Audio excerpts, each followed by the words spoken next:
আমার প্রিয় রাঁধুনি বন্ধুরা, আপনারা সবাই এসে বসে পড়েছেন সেটের সামনে। আবার এক সপ্তাহ পরে ফিরে এলাম আপনাদের কাছে নতুন নতুন রেসিপি নিয়ে। আজকে আমরা দুটো ঝটপট রান্না শিখব, খুব চটজলদি কিন্তু ভীষণ মুখরোচক, একেবারে ছক্কা মারার মতন। আজকের রান্না দুটো হচ্ছে বাসি চমৎকারি ও কাঁচা কিমার কাবাব। বাসি চমৎকারি, এটা কি ধরনের নাম আপনারা ভাবছেন? হ্যাঁ, এটার একটা শানে নজুল আছে। আমার দুটো রান্নার প্রথম রান্নাটা হচ্ছে বাসি চমৎকারি। সেই শানে নজুলটা দেওয়ার আগে চলুন আমরা একটু দেখে নিই এটা রান্না করতে কি কি উপকরণ লাগে।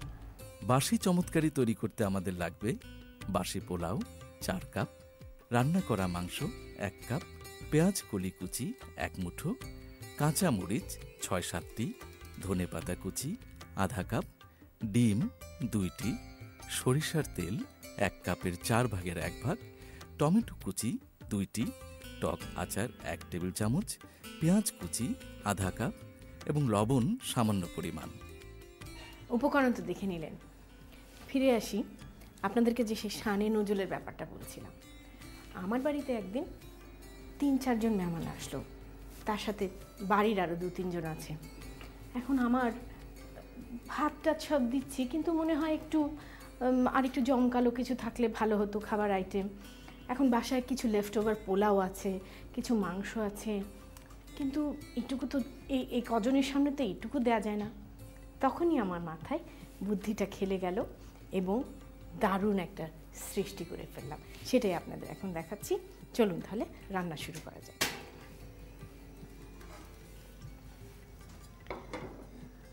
বাসি চমৎকারির জন্য আমি প্রথমে নেব সর্ষের তেল। পোলাওয়েও যথেষ্ট তেল আছে, মাংসের তরকারিতেও তেল আছে। আমি জাস্ট 1/4 কাপ তেল দিচ্ছি। তেলের মধ্যে আমি প্রথমে দেব পেঁয়াজ কুচি।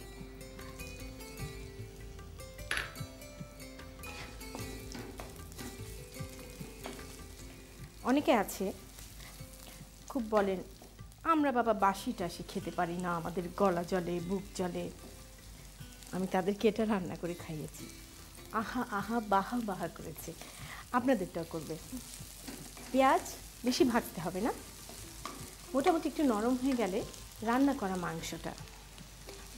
মাংসটাকে আমি একটু ভাজা ভাজা করব। রান্না করা মাংসটাকে আমি কুচি কুচি করে কেটে নিয়েছি এবং ঝোলটা সরিয়ে নিয়েছি।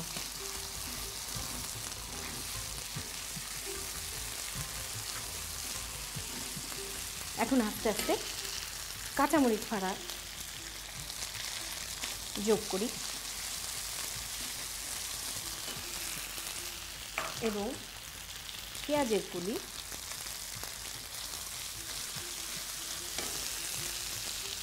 এবারে দেব 2টো ডিম ভেঙে।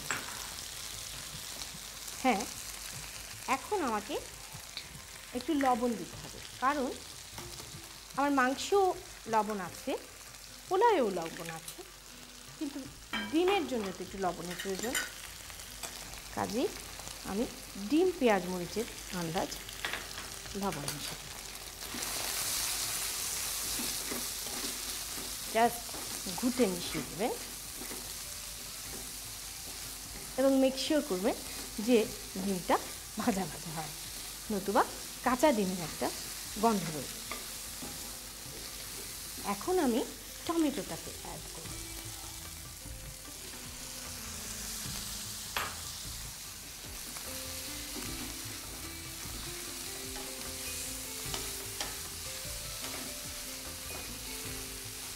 দেখুন আয়তনে কত বেড়ে গেছে জিনিসটা।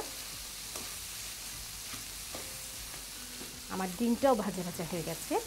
এখন আমি পোলাওটা অ্যাড করে দেব।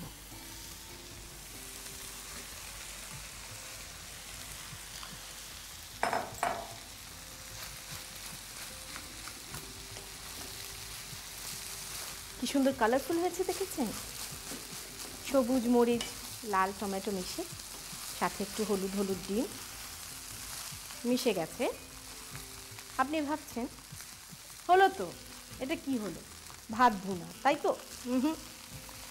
এখনই তো আসল মাত্রা যোগ। সেটা কি জানেন? সেটা হচ্ছে টক আচার। আমি সাধারণত বাজারের টক আচারটা ব্যবহার করি। কেন? বাড়িতে যেরকম আচারই বানানো হোক না কেন, একটু না একটু কিন্তু চিনি দেওয়া হবে। এই কারণে সেই টক আচারটা ব্যবহার করি। এবং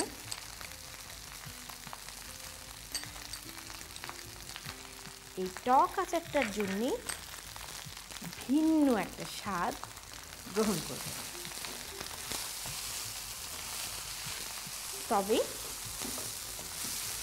এটাকে মিনিট 5, বেশি না, ধনেপাতা দিচ্ছি, মিনিট 5 একটু ঢেকে দমে রাখবেন। তাহলে পুরো পোলাওটাতে খুব সুন্দরভাবে আচারের গন্ধটা ছড়িয়ে যায়। যা গন্ধ বের হয়েছে, না তৈরি করলে বুঝতে পারবেন না। এখন আমি এটাকে মিনিট 5 জন্য ঢেকে রাখি।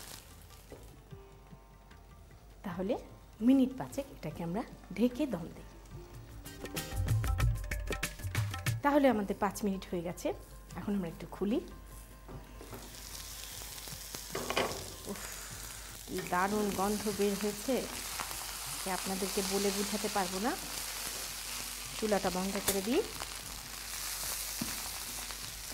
সম্পূর্ণ পোলাওটাতে এখন একেবারে আচারের গন্ধে ভরপুর।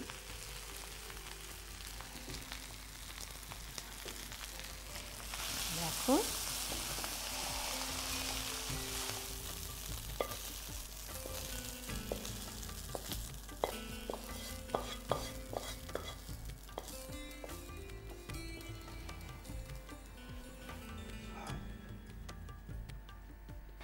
দেখুন তো কি চটজলদি হয়ে গেল বাসি চমৎকারি।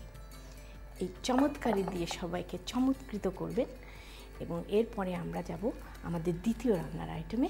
তার আগে আপনাদের জন্যে, শুধু আপনাদের জন্যে প্রণালীটা আরেকবার। বাসি চমৎকারি তৈরি করতে আমাদের লাগবে বাসি পোলাও 4 কাপ, রান্না করা মাংস 1 কাপ, পেঁয়াজকলি কুচি 1 মুঠো, কাঁচামরিচ 6-7টি, ধনেপাতা কুচি আধা কাপ, ডিম 2টি, সরিষার তেল 1 কাপের 4 ভাগের 1 ভাগ, টমেটো কুচি 2টি, টক আচার 1 টেবিল চামচ, পেঁয়াজ কুচি আধা কাপ এবং লবণ সামান্য পরিমাণ।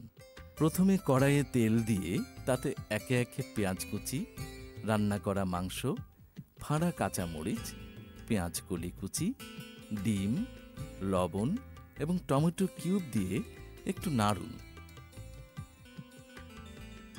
এবার এতে বাসি পোলাও দিয়ে ভালো করে মিশিয়ে এতে টক আচার, ধনিয়া পাতা কুচি দিয়ে আবার ভালো করে মিশিয়ে 5 মিনিটের জন্য ঢেকে দমে রাখুন। 5 মিনিট পর ঢাকনা তুলে একটু নেড়ে নিন। এবার পাত্রে ঢেলে পরিবেশন করুন ভিন্ন স্বাদের রেসিপি বাসি চমৎকারি।